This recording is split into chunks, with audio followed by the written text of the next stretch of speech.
નમસ્કાર વિદ્યાર્થીઓ, છેલ્લે આપણે પરમાણુની અંદર 3 મૂળભૂત કણો એટલે કે પરમાણુ 3 મૂળભૂત કણોનો બનેલો છે એના વિશે આપણે માહિતી મેળવી. બરાબર છે? તમને યાદ હશે કે પરમાણુ છે એ 3 મૂળભૂત કયા કણોનો બનેલો છે? તો કે પરમાણુ 3 મૂળભૂત કણો ઇલેક્ટ્રોન, પ્રોટોન અને ન્યુટ્રોનનો બનેલો છે. ઇલેક્ટ્રોનની શોધ કોણે કરી? તો કે જે થોમ્સને કરી. પ્રોટોનની શોધ તો કે ગોલ્ડસ્ટીને, અને ન્યુટ્રોનની શોધ કોણે કરી? તો કે ચેડવિકે કરી. પછી ઇલેક્ટ્રોન છે એ એનું સાપેક્ષ વીજભાર કેટલો છે? તો કે -1. પ્રોટોનનો સાપેક્ષ વીજભાર +1 છે અને ન્યુટ્રોન વીજભારની દ્રષ્ટિએ 0 છે. એવી જ રીતે આ જે છે એ વીજભાર લખ્યો. એવી જ રીતે આપણે એના દળ વિશેની વાત કરીએ તો ઇલેક્ટ્રોનનું સાપેક્ષ દળ 0 ગણવામાં આવ્યું, કેમ કે 0.00054 થતું હતું. બરાબર છે? પ્રોટોનનું સાપેક્ષ દળ છે એ 1.00 સમથિંગ થતું હતું, અને એવી જ રીતે ન્યુટ્રોનનું સાપેક્ષ દળ 1.0867 જેટલું થતું હતું. એટલે આના આધારે ઇલેક્ટ્રોનનું દળ છે એ 0 ગણવામાં આવ્યું, પ્રોટોનનું દળ 1 અને ન્યુટ્રોનનું દળ છે એ 1 ગણવામાં આવ્યા. બરાબર છે? આ એના સાપેક્ષ દળ ગણવામાં આવ્યા. ઇલેક્ટ્રોનનું દળ કેમ 0 ગણવામાં આવે છે? તો કે ઇલેક્ટ્રોન પ્રોટોન અને ન્યુટ્રોનની સાપેક્ષે ખૂબ ઓછું દળ ધરાવે છે. હવે આના માટે આપણે એવું ઉદાહરણ સમજી શકાય. દાખલા તરીકે તમારું વજન 40 કિલો છે, તો તમારા 40 કિલો વજનના કારણે સમગ્ર પૃથ્વીના વજનમાં કોઈ ફેર પડે કે ના પડે? તો એમ જોવા જાવ તો તમને એમ થાય કે 40 કિલો વજન જેટલો ફેર પડે, પણ સમગ્ર પૃથ્વીનું વજન તો ઘણું બધું છે, એમાં 40 કિલો ઉમેરો કે 40 કિલો ન ઉમેરો એનાથી બહુ મોટો તફાવત પડતો નથી. એવું જ સેમ ઇલેક્ટ્રોનના દળની અંદર પણ થાય છે. ઇલેક્ટ્રોનનું દળ પ્રોટોન અને ન્યુટ્રોનના દળની સરખામણીમાં ઘણું બધું ઓછું છે. એટલે ઇલેક્ટ્રોનનું દળ એમાં ઉમેરો કે ન ઉમેરો એનાથી બહુ મોટો તફાવત પડે નહીં. દાખલા તરીકે હું 2 ફિગર લખું કે મેં એમ લખ્યા કે 10,000 કિલોગ્રામ, અને હું એમ લખું કે 10,001 કિલોગ્રામ, તો આ ઓલમોસ્ટ સરખા થયા, કોઈ એમાં અલગ નાખીએ. એના માટે મેં તમને બીજા પણ ઘણા બધા ઉદાહરણો આપ્યા હતા. દાખલા તરીકે આપણે અનાજ કરિયાણાની દુકાને ખાંડની વજન કરવા જઈએ તો ખાંડ જ્યારે વજન કરતા હોય, 20 મણ ખાંડ લેવી હોય ને ખાંડના 2-3 દાણા નીચે ઢોળાઈ જાય તો આપણે એને ઉપાડીને ફરીથી એના વજન ત્રાજવામાં મૂકતા નથી, કેમ કે આપણે ખબર પડે છે કે ખાંડના 2 થી 3 દાણાથી સમગ્ર એનું જે વજન છે એમાં કોઈ ફેર પડતો નથી. એટલે અહીં પણ એવી જ રીતે ઇલેક્ટ્રોનનું દળ ઘણું બધું સૂક્ષ્મ હોવાના લીધે પ્રોટોન અને ન્યુટ્રોનના દળની સરખામણીમાં ઇલેક્ટ્રોનનું દળ કેવું લેવામાં આવે છે? 0 ગણવામાં આવે છે. આ સાપેક્ષ દળ છે.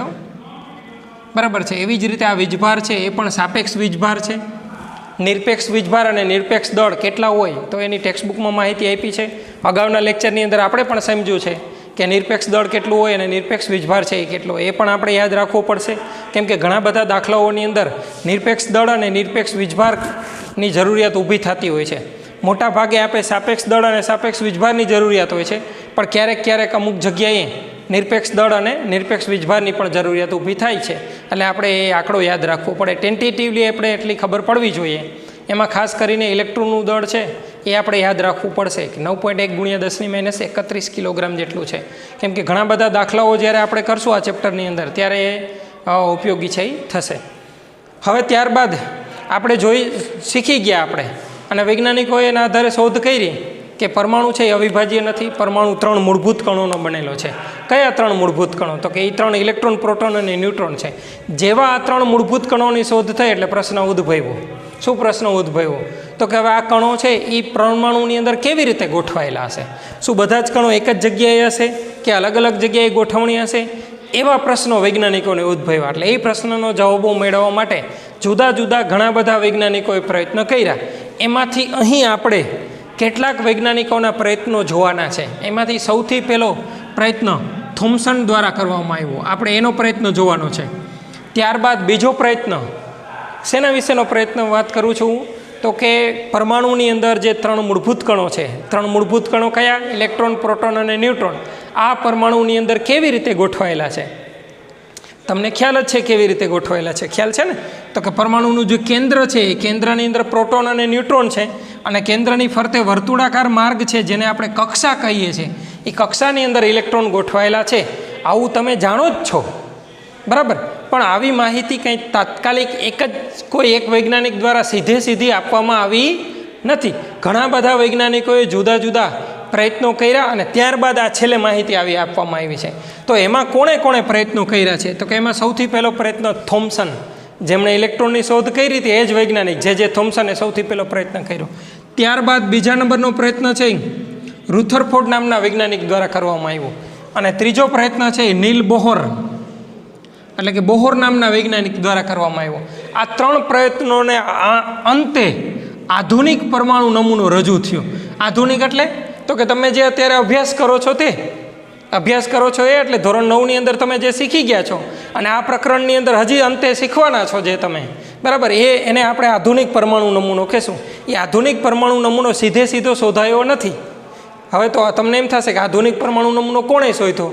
કોઈએ નથી શોધ્યો, અથવા ઘણા બધાએ ભેગા મળીને શોધ્યો છે એમ પણ કહી શકાય, કેમ કે એની પાછળ કોઈ ચોક્કસ નામ નથી. પણ હા, શરૂઆત કોણે કરી હતી? થોમ્સને.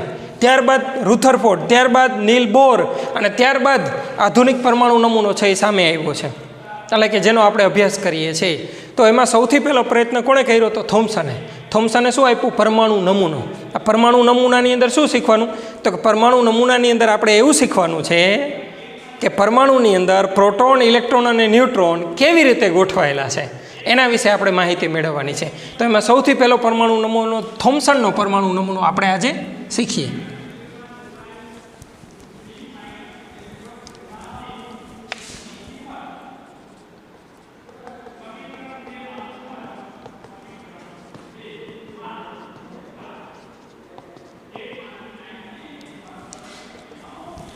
થોમ્સનનો પરમાણુ. થોમ્સને એવું કીધું કે પરમાણુ હશે કેવો, એમ એનો આકાર કેવો હશે. તો એણે આકાર વિશે કલ્પના કીધું કે પરમાણુ છે એ ગોળાકાર હશે. પરમાણુ કેવો આકાર ધરાવતો હશે? ગોળાકાર, વર્તુળ નહીં હો, બરાબર છે, ગોળ આકાર છે. જો વર્તુળ હોવું અને ગોળાકાર હોવું, દાખલા તરીકે આપણે આવી રીતે આમ લીટી દોરીએ તો આ વર્તુળ છે, આ ગોળાકાર નથી. પણ આપણે વોલીબોલનો બોલ લઈએ તો એ આખો ગોળાકાર છે, પણ એ ઘન ગોળો નથી, પોલો ગોળો છે. અંદરથી વોલીબોલનો બોલ કેવો છે? પોલો છે. પણ તમે જેવલિન થ્રો, બરાબર છે, સોરી, તમે જે ગોળા ફેંકનો ગોળો જોયો છે ને બધા ગોળા ફેંકનો ગોળો, તો એ કેવો ગોળો છે? ઘન ગોળો છે, એટલે કે ગોળાકાર છે એમ કહીએ. વર્તુળ ન કહી શકાય. વર્તુળ કોને કહી શકાય? તમને ખ્યાલ છે, આવી રીતે લીટી દોરો તો એને વર્તુળ કહેવાય. વર્તુળમાં અને ગોળાકારમાં ફરક હોય. થોમ્સને એવું કીધું કે પરમાણુ છે એ કેવો છે? ગોળાકાર છે. હવે કોઈ પણ વસ્તુ ગોળ આકાર હોય, ગોળાકાર હોય તો એને ત્રિજ્યા હોય. એને શું હોય? ત્રિજ્યા હોય. ધારો કે આ કલ્પનો કે આ ગોળો છે, તો આ ગોળાનું અંદર શું હશે? કેન્દ્ર હશે. તો કેન્દ્રથી ગોળાની શું હશે? ત્રિજ્યા હશે કે નહીં હોય? બરાબર. એટલે કે કોઈ પણ પરમાણુ ગોળાકાર હોય તો એની ત્રિજ્યા હોય. તો થોમ્સને એવું કીધું કે આ જે પરમાણુ ગોળાકાર છે એની ત્રિજ્યા આશરે ત્રિજ્યા 10 મીટર જેટલી હશે. એવું કીધું એને કે પરમાણુ છે એ ગોળાકાર છે અને એ જે પરમાણુ ગોળાકાર છે એની ત્રિજ્યા છે એ 10 મીટર. 10 મીટર એટલે 0.000000001 આટલા મીટર ત્રિજ્યા હશે. હવે આટલા મીટર એટલે એ કેટલું થયું? હું આમ કરું તો એનાથી વધારે અંતર થઈ જાય. ખાલી ટપકું દોરું ને તો આના કરતાં તો એ અંતર કેવું થઈ જાય? વધારે થઈ જાય. ધારો કે હું આમ એકદમ સૂક્ષ્મ ટપકું કરું બોર્ડ ઉપર, તો આ સૂક્ષ્મ ટપકાની અંદર તો અસંખ્ય પરમાણુઓ આવી જાય. એટલું નાનું કદ ધરાવે છે, એટલો નાનો ગોળો છે પરમાણુ છે. અને હવે આ ગોળાની અંદર આપણે એવું સમજાવવાનું છે કે આ ગોળાની અંદર પ્રોટોન, ઇલેક્ટ્રોન અને ન્યુટ્રોન રહેલા છે, બરાબર છે. એટલે બહુ સૂક્ષ્મ કામ છે આ. એના માટે આપણે ઘણા બધા મોટા છે. જો કેમિસ્ટ્રીની અંદર જનરલી એક સૂત્ર છે, કેમિસ્ટ્રીની અંદર અંગ્રેજીની અંદર એક વાક્ય છે કે કેમિસ્ટ્રી, રસાયણ વિજ્ઞાન શું છે? તો કે chemistry is a imagination of replica. Chemistry માટે એક સૂત્ર છે આવું કે chemistry is a imagination of replica. એનો મતલબ એવો થયો, રિપ્લિકા એટલે પુનરાવર્તન. રિપ્લિકાનો મતલબ શું થશે? પુનરાવર્તન. અને ઇમેજિનેશનનો મતલબ એવો થશે કલ્પના, બરાબર, તાર્કિક શક્તિ, કલ્પના. તો એ કે રસાયણ વિજ્ઞાન શું છે? તો કે કલ્પનાઓનું પુનરાવર્તન છે. કેમ કલ્પનાઓનું પુનરાવર્તન છે? તો કે આપણે એવું ધારીએ છીએ કે નાનામાં નાનો કણ, જેને આપણે સૂક્ષ્મ નાનો કણ, જેને પરમાણુ કહીએ છીએ, પછી વળી આપણે એવું ધારીએ છીએ કે આ પરમાણુ વિભાજ્ય છે. પછી વળી આપણે એવું ધારીએ છીએ કે આ પરમાણુની અંદર 3 મૂળભૂત કણો છે, ઇલેક્ટ્રોન, પ્રોટોન, ન્યુટ્રોન. એ મૂળભૂત કણો છે એના દળ આટલા છે. એટલે ખાલી ધારતા નથી, ધારીએ છીએ એમ એની સાબિતી મળે છે. પણ આપણે એક પછી એક જે જોયું નથી, સમજાય? તમે જે વસ્તુ જોઈ ન હોય એ તમારા માટે કલ્પના જ કહેવાય ને. તો કેમિસ્ટ્રીની અંદર પણ મોટાભાગની વસ્તુઓ એવી છે કે જે આપણે ક્યારેય જોઈ નથી. એમ દાખલા તરીકે આપણે એમ કહીએ કે લોખંડને કાટ લાગે છે તો રાસાયણિક પ્રક્રિયા થાય છે.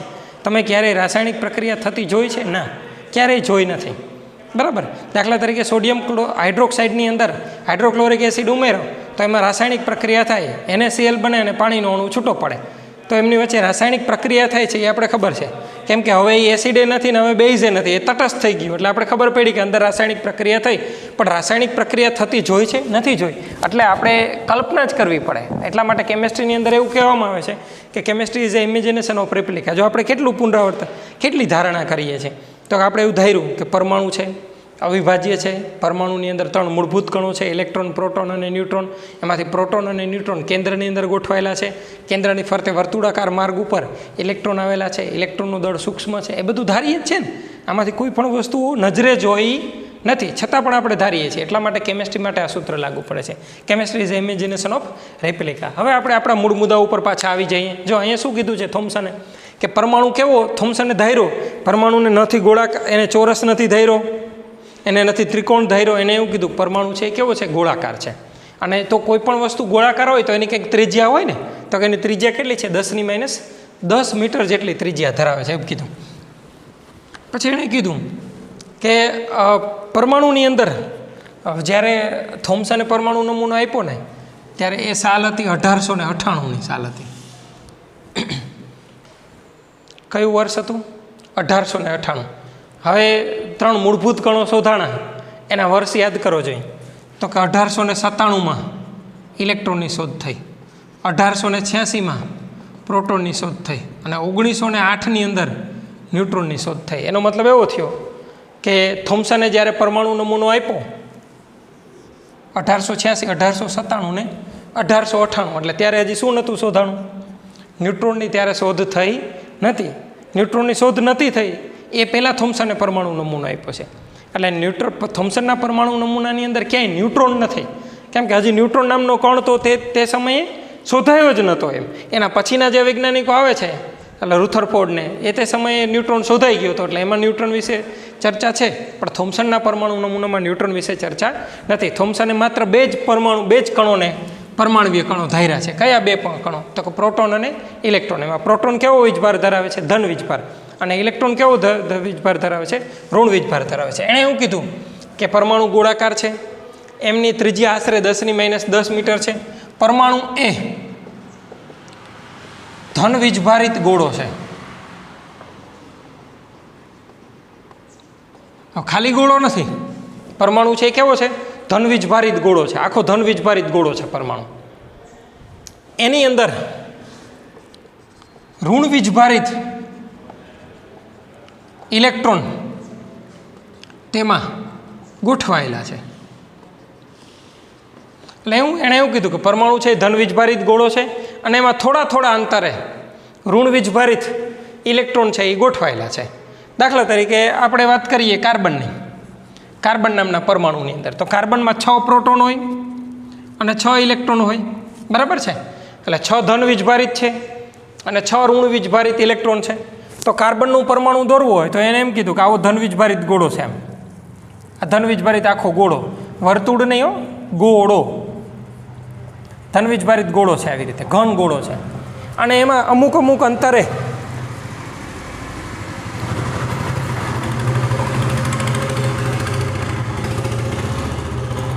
આવી રીતે ઋણ વીજભારિત ઇલેક્ટ્રોન છે એની અંદર તરતા કલ્પવામાં આવે છે, ધારી લીધા છે કે અમુક આવી રીતે ઋણ વીજભારિત ઇલેક્ટ્રોન એની અંદર ગોઠવાયેલા છે.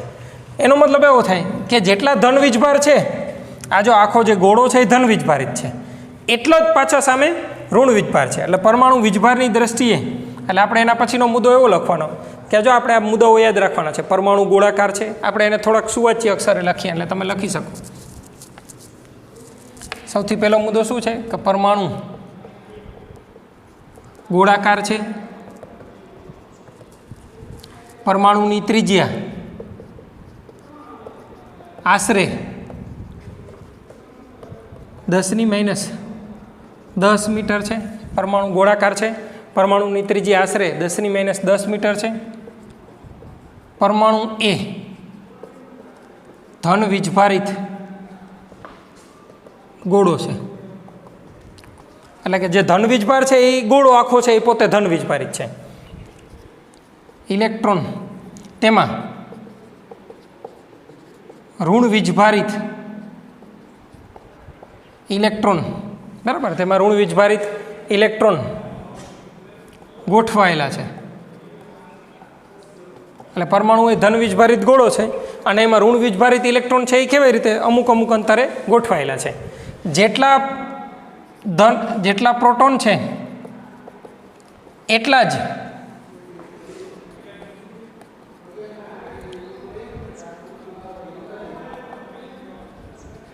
જેટલા પ્રોટોન છે એટલા જ ઇલેક્ટ્રોન છે. એટલે એનો મતલબ એવો નથી કે ઇલેક્ટ્રોનની સંખ્યા વધારે છે અને પ્રોટોનની સંખ્યા ઓછી છે. ના, એવું નથી. જેટલા ધનવીજભારિત ગોળામાં પ્રોટોન આવેલા છે એટલા જ એમાં અમુક અમુક અંતરે ઋણ વીજભારિત ઇલેક્ટ્રોન આવેલા છે. એટલે આપણે એમ કહી શકીએ પરમાણુ વીજભારની દ્રષ્ટિએ તટસ્થ છે. કેમ તટસ્થ છે? તો કે ધન વીજભારિત જેટલા પ્રોટોન છે એટલા જ ઋણ વીજભારિત એની અંદર ઇલેક્ટ્રોન આવેલા છે. એટલે એ વીજભારની દ્રષ્ટિએ તટસ્થ છે. એટલે એનો મતલબ એવો થયો જેટલા પ્રોટોન છે એટલા જ ઇલેક્ટ્રોન છે. હવે તો આપણને એમ થાય કે આ ઇલેક્ટ્રોન ચોક્કસ અંતરે ગોઠવાયેલા કેમ હોય? તો કે જો બંને ઇલેક્ટ્રોન એકબીજાની નજીક ના આવી શકે. કેમ ના નજીક આવી શકે? તો કે ઇલેક્ટ્રોન અને ઇલેક્ટ્રોન વચ્ચે અપાકર્ષણ હોય, બરાબર. નજીક ના આવી શકે કેમ કે અપાકર્ષણ હોય. દૂર ના જઈ શકે. કેમ દૂર ના જઈ શકે? તો કે દૂર એટલા માટે ના જઈ શકે કે ઇલેક્ટ્રોનને ધન વીજભારિત પ્રોટોન પોતાની તરફ ખેંચે છે, એટલે એ દૂર પણ જઈ શકતો નથી. આને આપણે સ્થિર વિદ્યુતીય સ્થિતિ કહેશું. આને આપણે શું કહેશું? યાદ રાખજો, સ્થિર વિદ્યુતીય સ્થિતિ કહેશું. સ્થિર વિદ્યુતીય સ્થિતિ રચાય છે. હવે હું તમને આ સ્થિર વિદ્યુતીય સ્થિતિ સમજાવીશ આજે પહેલાં કે આ સ્થિર વિદ્યુતીય સ્થિતિ કને કહેવાય. એના વિશે આપણે થોડુંક વધારે સમજવું પડશે. એ પહેલાં સમજીએ, પછી આપણે અહીંથી ફરીથી આગળ વધારશું. હવે તમારી પાસે ચુંબકથી તમે પરિચિત છો. ચુંબક ખબર છે ને? લોહ ચુંબક, બરાબર? હા કે ના? હા, ખબર છે તમને. લોહ ચુંબક, એની અંદર બે ધ્રુવો હોય, એક એન ધ્રુવ હોય અને એક એસ ધ્રુવ હોય. હવે ધારો કે આપણી પાસે 3 ચુંબક હોય. આપણી પાસે કેટલા ચુંબક હોય? 3 ચુંબક હોય. આપણે એક ચુંબકને આવી રીતે ગોઠવીએ. આમાં અહીંયા એન ધ્રુવ છે અને અહીંયા એસ ધ્રુવ છે. એક ચુંબક આપણે આવી રીતે ગોઠવીએ. એક બીજું ચુંબક આપણે એટલે દૂર આવી રીતે બીજું એક ચુંબક રાખીએ. એમાં આપણે અહીંયા એસ ધ્રુવ રાખીએ અને અહીંયા એન ધ્રુવ રાખીએ. આવી રીતે 2 ચુંબકો રાખ્યા છે દૂર એકબીજાથી. આ બંને ચુંબકોને આપણે ચોંટાડી દીધા છે, ફિક્સ છે, એ અહીંયાથી ખસી શકતા નથી. એમની વચ્ચે એક ત્રીજું ચુંબક રાખીએ છીએ આપણે. એમની વચ્ચે એક ત્રીજું ચુંબક મૂકીએ. આ ત્રીજું ચુંબક મૂકીએ એમાં એસ ધ્રુવ આ બાજુ રાખીએ, એન ધ્રુવ આ બાજુ રાખીએ. આ બંને ચુંબકો જો ફિક્સ છે, અહીંયાથી હલી શકતા નથી. આ વચ્ચેવાળું ચુંબક છે એ ખસી શકે. એને જેમનું જવું હોય, જેમનું એમને આકર્ષણ હોય એમનું એ જઈ શકે છે. તો હવે તમે વિચારો કે આ વચ્ચેવાળું ચુંબક છે એ કઈ બાજુ ખસશે?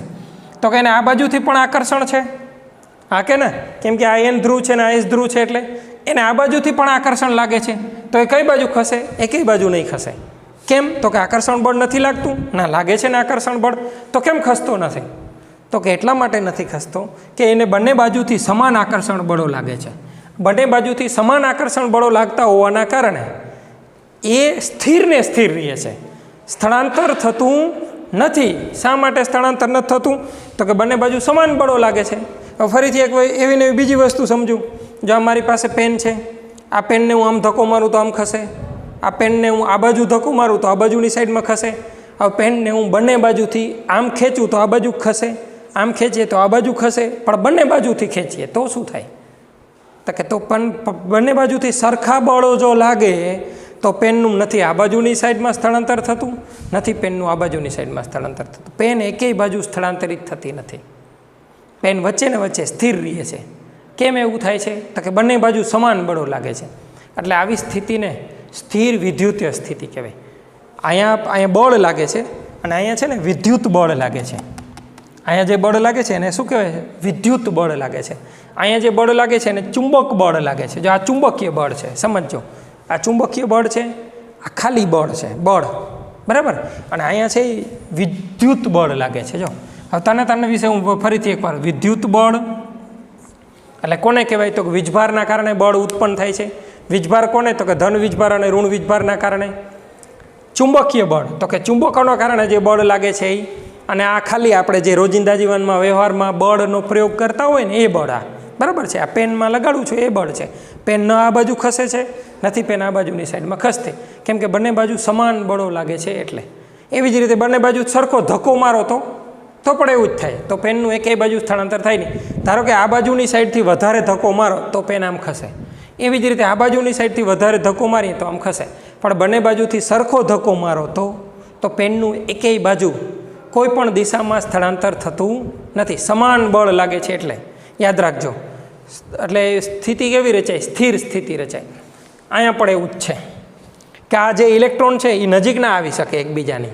કેમ નજીક ના આવી શકે? તો કે અપાકર્ષણ બળ એકબીજાને લાગે છે. તો તમને એમ થાય તો અપાકર્ષણ લાગે તો દૂર તો જઈ શકે ને. દૂર એને આ ગોળો નથી જવા દેતો.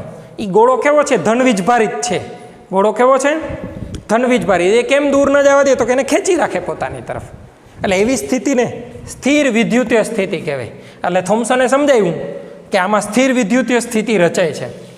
હવે આ સ્થિર વિદ્યુત સ્થિતિનું એક તમને હું બીજું સરસ મજાનું ઉદાહરણ આપું, બરાબર? ચાલો, હવે તમે સૌર પ્રણાલી એટલે સૂર્યમંડળથી પ્રચલિત છે, જાણીતા છો, બરાબર? તો એની અંદર કેવું છે તો કે આ સૂર્ય છે આપણો અને આ આપણી પૃથ્વી છે. સૂર્યની ફરતે વર્તુળાકાર માર્ગે, આમ તો વર્તુળાકાર નહીં, લંબગોળ માર્ગ, પણ અત્યારે થોડીક વાર આપણે સમજીએ કે વર્તુળાકાર માર્ગે સૂર્યની ફરતે પૃથ્વી ફર્યા કરે છે આવી રીતે, બરાબર છે? હા કે ના? હા, ફરે છે. શા માટે ફરે છે? તો કે સૂર્યનું ગુરુત્વાકર્ષણ બળ પૃથ્વીને પોતાની તરફ ખેંચી રાખે છે. એટલે પૃથ્વીને સૂર્ય દૂર જવા દેતો નથી, બરાબર? સમજાણ? હાલો, એ ખબર પડી ગઈ કે દૂર નથી જવા દેતો. કેમ દૂર નથી જવા દેતો? તો કે સૂર્યનું ગુરુત્વાકર્ષણ બળ વધારે છે, એ પૃથ્વીને પોતાની તરફ ખેંચી રાખે છે. એટલે પૃથ્વી સૂર્યથી દૂર જઈ શકતી નથી. તો ગુરુત્વાકર્ષણ બળ એને ખેંચે છે તો નજીક તો આવવી જોઈએ ને, પણ નજીક પણ નથી આવતી. એનો મતલબ એવો થયો ને કે આ બાજુથી પણ એક બળ લાગે છે. આ બળ જેમ આ બાજુ આમ લાગે છે સૂર્યનું ગુરુત્વાકર્ષણ બળ, સેમ એવું જ બળ આ બાજુની સાઈડમાં પણ બળ લાગતું હોવું જોઈએ, જે પૃથ્વીને સૂર્યની નજીક જવા દેતી નથી. એટલે આ બંને બળો કેવા થતા હશે? સમાન બળો થતા હશે. અને એ સમાન બળોના કારણે પૃથ્વી સૂર્યના ફરતે વર્તુળાકાર માર્ગે આજ કેટલાય વર્ષો થયા એમને ફર્યા કરે છે. હવે તમને આ તો ખબર પડી કે પૃથ્વી સૂર્ય તરફ ખેંચાય છે, એ બળ તો તમે જાણો જ છો કે જેને તમે ગુરુત્વાકર્ષણ બળ કહો છો. એટલે આ બાજુનું બળ ખબર છે, પણ આ બાજુનું બળથી તમે પરિચિત નથી ને? તો એના માટે આપણે ફરીથી એક બીજું ઉદાહરણ લઈ લઈએ. તમારે એક નાનકડી દોરી લેવાની. શું કરવાનું? એક નાનકડી દોરી લેવાની. દોરીના એક છેડે પથ્થર નાનકડો બાંધવાનો. દોરીના એક છેડે આપણે શું કરશું? એક નાનકડો પથ્થર બાંધી દેશું. પછી શું કરવાનું? નાનકડો પથ્થર બાંધીને તો કે એને આપણે આવી રીતે આમ ગોળ ગોળ ફેરવવાની. આવી રીતે જાઓ દોરીને તમે આમ દોરીને ગોળ ગોળ ફેરવશો એટલે દોરીની ફરતે પથ્થર વર્તુળાકાર માર્ગે ફર્યા કરશે આવી રીતે ચારે બાજુ. જો આમ કલ્પના કરો ફરે છે, બરાબર છે? હવે ફરતા ફરતા વચ્ચેથી આપણે ફેરવીએ છીએ અને દોરીને છોડો. આવું સમજો કે આવું થાય છે. આ પથ્થર છે એ આવી રીતે આમ વર્તુળાકાર માર્ગે, તમારો હાથ અહીંયા છે, તમે દોરીને આમ ફેરવો છો, બરાબર છે? તમે જે તે સમયે દોરી જ્યાં છોડશો, ધારો કે પથ્થર અત્યારે અહીં આમ ફરતો ફરતો અહીંયા પહોંચ્યો છે પથ્થર, અને તમે દોરી છોડશો એટલે પથ્થર આમ જશે કે આમ જશે? તો કે પથ્થર અહીંથી આમ ગતિ કરશે. જો એનો મતલબ એવો છે કે પથ્થરને જવું છે કેવું? સીધી ગતિ કરવી છે. તમે બીજી વાર પ્રયત્ન કરી લ્યો પાછો કે તમે આમ ફેરવો છો અને છોડી દેજો. તો તમે દોરી જ્યારે છોડો ત્યારે શું પથ્થર ગોળ ગોળ જ ફર્યા કરે છે? ના. એનો મતલબ એવો છે કે પથ્થરને ગોળ ગોળ ફરવું નથી. પથ્થરને તો સીધી લીટીમાં ગતિ કરવી છે, પણ ગોળ ગોળ ફેરવે છે કોણ? પથ્થરને દોરી. હાથ નથી ફેરવતો, હાથ તો બળ લગાડે છે, પણ પથ્થર સાથે જોડાયેલું કોણ છે? દોરી જોડાયેલી છે. એટલે એનો મતલબ એવો છે કે ધારો કે પથ્થર અહીંયા હોય અને પછી છોડો તો એ ફરીથી પાછો આમ ગતિ, સીધી રેખામાં ગતિ કરે. પથ્થર અહીંયા હોય ને તમે દોરી છોડો તો પથ્થર આવી રીતે ગતિ કરે. પથ્થરને સીધી રેખામાં જ ગતિ કરવી છે, પણ એને ગોળ ગોળ ફેરવવા માટે મજબૂર કોણ કરે છે? દોરી.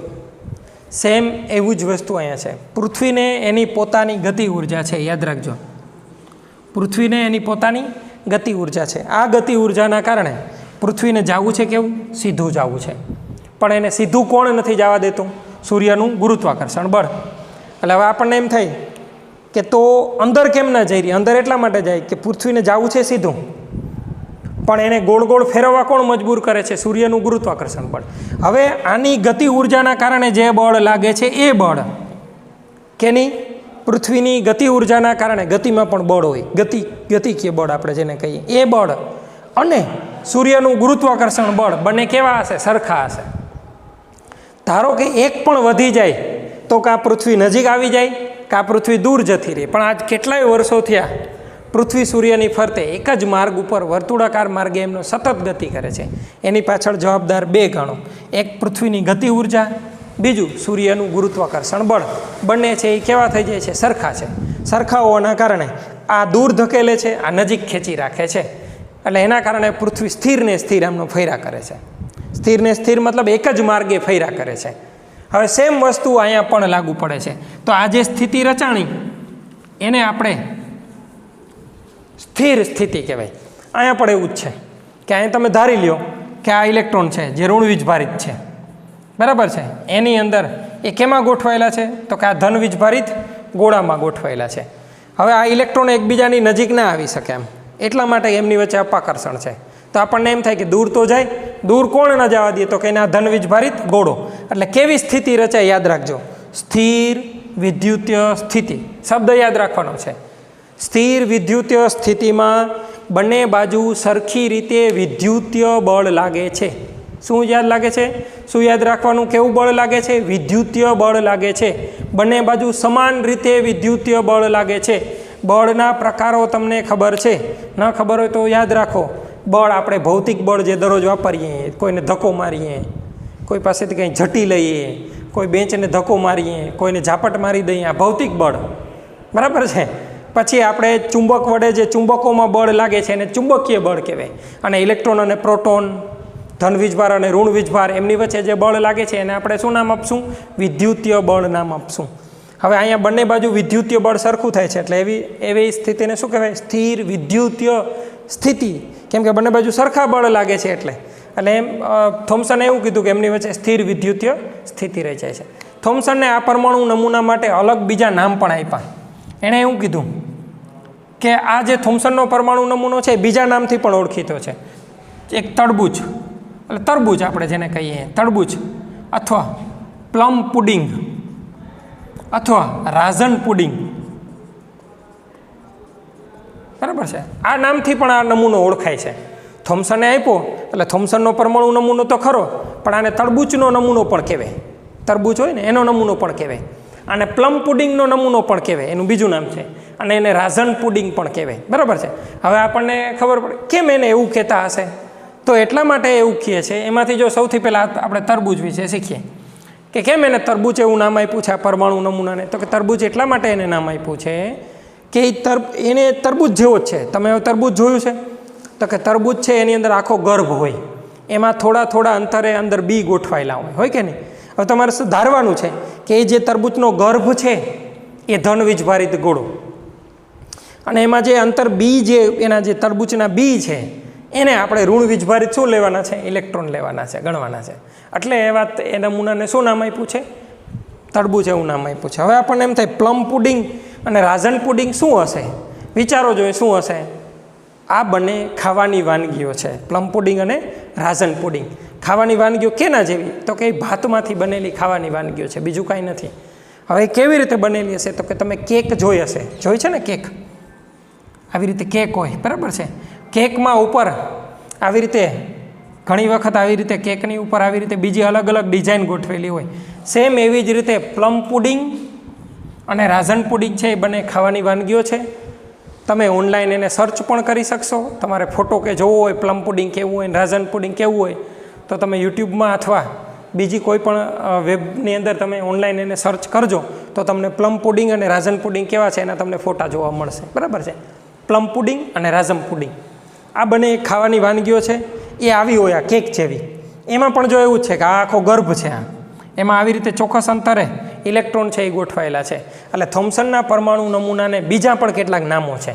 કયા નામો છે? તડબૂચનો નમૂનો, પ્લમ પુડિંગનો નમૂનો અથવા રાઝન પુડિંગનો નમૂનો કહેવાય એને, બરાબર. એટલે આપણે આજે આ જોયો એ થોમ્સનનો પરમાણુ નમૂનો જોયો, પણ ખરેખર થોમ્સનનો પરમાણુ નમૂનો સાચો નથી. કેમ કે આધુનિક પરમાણુ નમૂનો છે એમાં કંઈ ઇલેક્ટ્રોન આવી રીતે ગોઠવાયેલા નથી. એમાં તો તમને ખબર છે કે કેન્દ્રની અંદર ધન વીજભાર છે ને કેન્દ્રની ફરતે વર્તુળાકાર માર્ગે ઇલેક્ટ્રોન ગોઠવાયેલા છે. પણ પહેલી વખત થોમ્સને જ્યારે 1898ની અંદર કઈ સાલમાં આપ્યો યાદ રાખજો, 1898ની અંદર, ત્યારે એણે જે નમૂનો રજૂ કર્યો એ કંઈક આવો હતો. ફરીથી એક વખત આપણે એને સમજીએ, પછી નેક્સ્ટ લેક્ચરની અંદર બીજો પરમાણુ નમૂનો આપણે જોશું. એક વખત ફરીથી સમજી લઈએ. થોમ્સને એવું કીધું કે પરમાણુ છે એ ગોળાકાર છે. ગોળાકાર છે, વર્તુળ નથી, યાદ રાખજો, શબ્દ વચ્ચે ફેર છે બે. ગોળાકાર એટલે ઘન ગોળો છે પરમાણુ છે, બરાબર છે. તો ગોળો હોય તો એની ત્રિજ્યા હોય, તો આની ત્રિજ્યા કેટલી છે? 10⁻10 મીટર જેટલી હશે, એ યાદ રાખવી પડશે આપણે, બરાબર. પરમાણુ એ ધન વીજભારિત ગોળો છે, આખો ધન વીજભાર ધરાવે છે એ ગોળો છે. તેમાં ઋણ વીજભારિત ઇલેક્ટ્રોન થોડા થોડા અંતરે ગોઠવાયેલા. તરબૂચની અંદર કેમ બી ગોઠવાયેલા હોય થોડા થોડા અંતરે, એવી જ રીતે, બરાબર. જેટલા પ્રોટોન છે એટલા જ ઇલેક્ટ્રોન છે, ઇલેક્ટ્રોનની સંખ્યા વધારે નથી. અને પ્રોટોન છે એ આખું ધન વીજભારિત ગોળો જ છે, બરાબર. એટલે જેટલા પ્રોટોન છે એટલા જ ઇલેક્ટ્રોન છે. એટલે પરમાણુ વીજભારની દ્રષ્ટિએ તટસ્થ છે, કેમ કે જેટલા પ્રોટોન, 6 પ્રોટોન હોય તો 6 ઇલેક્ટ્રોન, એટલે 6+ અને 6- એટલે 0 થઈ ગયા. એટલે વીજભારની દ્રષ્ટિએ તટસ્થ છે. એમની વચ્ચે કેવી સ્થિતિ રચાય છે આ ખાસ યાદ રાખવાનું છે, સ્થિર વિદ્યુતીય સ્થિતિ. કેમ સ્થિર વિદ્યુતીય સ્થિતિ રચાય? તો કે ઇલેક્ટ્રોન અને ઇલેક્ટ્રોન વચ્ચે અપાકર્ષણ હોય, એટલે એકબીજાથી દૂર જાય. પણ એટલા દૂર ન જાય. કેમ ના જાય? તો કે ધન વીજભારિત જે આ ગોળો છે એ અને આ જે ઇલેક્ટ્રોન છે ને એમની વચ્ચે આમ આકર્ષણ બળ હોય ચારે બાજુ, એટલે એને દૂર ન જવા દે. આ એને શું કરે? નજીક ના આવવા દે. એટલે એવું નથી કે ઇલેક્ટ્રોન બધા એક જગ્યાએ ભેગા થઈ જાય, એવું નથી કે ઇલેક્ટ્રોન એક જગ્યાએથી બધે દૂર જતા રહે, એવું થઈ શકે નહીં. ઇલેક્ટ્રોન ચોક્કસ અંતરે થોડા થોડા અંતરે ગોઠવાયેલા રહે. શા માટે ગોઠવાય? તો કે આના કારણે. કેના કારણે? સ્થિર વિદ્યુતીય સ્થિતિના કારણે આવું થાય છે. કોના કારણે થાય છે? સ્થિર વિદ્યુતીય સ્થિતિ. એટલે કે એમની વચ્ચે ધન વીજભારો, તમને ખબર છે ધન અને ઋણ વચ્ચે આકર્ષણ હોય, ઋણ અને ઋણ વચ્ચે, ધન અને ધન વચ્ચે અપાકર્ષણ હોય. એટલે અપાકર્ષણ અને આકર્ષણ બે બળો સરખા હોય, એટલે ન આમ જાય ન આમ જાય. એટલે એવી સ્થિતિને આપણે નામ આપશું સ્થિર વિદ્યુતીય સ્થિતિ. બીજી પણ ઘણી બધી જગ્યાએ ઉપયોગી થશે, યાદ રાખજો. એના પણ તમને મેં ઉદાહરણ આપ્યા, દોરીવાળું ઉદાહરણ આપ્યું, બરાબર છે. પૃથ્વીની ફરતે, સૂર્યની ફરતે પૃથ્વી વર્તુળાકાર માર્ગ ઉપર એટલે ગોળાકાર માર્ગ ઉપર ફરે છે, એનું આપણે ઉદાહરણ શીખ્યા, બરાબર. તો એ પણ બધી જ જગ્યાએ આવી સ્થિતિઓ રચાય છે. પણ ત્યાં બળો અલગ છે, અહીંયા વિદ્યુતીય બળ છે, એટલે આને સ્થિર વિદ્યુતીય સ્થિતિ કહેવાય, બરાબર છે. થોમ્સનના પરમાણુ નમૂનાના બીજા પણ કેટલાક નામ છે, તડબૂચ, પ્લમ પુડિંગ અને રાઝન પુડિંગ, બરાબર છે. શા માટે તડબૂચ? તો કે એ તડબૂચની જેમ એની આપ્યો છે. એટલે પ્લમ પુડિંગ અને રાઝન પુડિંગ આ ખાવાની વાનગીઓ છે, અને એની અંદર પણ કંઈક આવું જ ગોઠવાયેલી, આવી જ ગોઠવણી હોય, એટલા માટે એને પ્લમ પુડિંગ અથવા રાઝન પુડિંગનો નમૂનો પણ કહેવામાં આવે છે. હવે થોમ્સનના પરમાણુ નમૂનાની મર્યાદા, તો કે એક જ મર્યાદા છે. શું મર્યાદા છે? તો કે રુથરફોર્ડનો આલ્ફા કણ પ્રક્રિયણનો પ્રયોગ, રુથરફોર્ડનો આલ્ફા કણ પ્રક્રિયણનો પ્રયોગ સમજાવી શકાતો નથી. કોની મદદ વડે? તો કે થોમ્સનના પરમાણુ નમૂના વડે રુથરફોર્ડે જે આલ્ફા કણ પ્રક્રિયણ, હવે આપણે આના પછીના લેક્ચરમાં જ શીખવાનું છે આલ્ફા કણ પ્રક્રિયણ, એનો જે પ્રયોગ આપ્યો છે ને એ પ્રયોગ કોણ નથી સમજાવી શકતું? થોમ્સનનો પરમાણુ નમૂનો નથી સમજાવી શક્યો, એટલે એ ચાલ્યો નહીં એમ, બરાબર. ન્યૂટને ગુરુત્વાકર્ષણ બળનો નિયમ આપ્યો તો દરેક વસ્તુ ઉપરથી નીચે જ પડે છે, કોઈ નીચેથી ઉપર જાતી નથી. ધારો કે 2-4 વસ્તુઓ નીચેથી ઉપર જાતી હોત તો ન્યૂટનનો ગુરુત્વાકર્ષણનો બળનો નિયમ સાચો ઠરત ના ઠરત? એમ એવું જ થયું. થોમ્સને પરમાણુ નમૂનો આપ્યો પણ એ રુથરફોર્ડનો આલ્ફા કણ પ્રક્રિયણનો પ્રયોગ સમજાવી શકતો નથી, એટલે એની મર્યાદા છે. એટલા માટે થોમ્સનનો પરમાણુ નમૂનો આગળ સુધી અભ્યાસમાં આવ્યો નહીં, થોડો સમય અભ્યાસમાં રહ્યો. ત્યારબાદ કોણ આવે છે? રુથરફોર્ડ. એ આપણે નેક્સ્ટ લેક્ચરની અંદર આપણે એ જોવાનું છે. તમારે તમારી સેટ નોટની અંદર થોમ્સનનો પરમાણુ નમૂનો તમે આવી રીતે લખો તોય ચાલે, અને ટેક્સ્ટબુકમાં છે એમ તમે લખશો તો પણ ચાલે. ટેક્સ્ટબુકની અંદર થોડુંક અલગ રીતે લખેલું હોય, પણ આપણે એને સરળતાથી કેમ સમજાવી શકાય એ આપણે અહીંયા લખેલું છે. એટલે તમારે સ્ક્રીનશોટ પાડી અને એક વખત તમે તમારી સેટ નોટની અંદર આ પ્રશ્ન ઉતારવાનો છે અને પ્રશ્ન આપણે તૈયાર કરતો આવવાનો છે. અમુક પ્રશ્નો થઈ જશે, થોડા પ્રશ્નો પછી તમારે એ હોમવર્કની અંદર મંગાવવામાં આવશે, બરાબર છે. તો આજે આપણે અહીંયા અટકીએ, વિરામ આપીએ. નેક્સ્ટ લેક્ચરની અંદર આપણે શું જોવાનું છે? રુથરફોર્ડનો આલ્ફા કણ પ્રક્રિયણનો પ્રયોગ જોવાનો છે, એટલે રુથરફોર્ડનો પરમાણુ નમૂનો જોવાનો છે એમ કહી શકાય આપણે. ઓકે, અત્યારે અહીં સુધી રાખશું, બરાબર.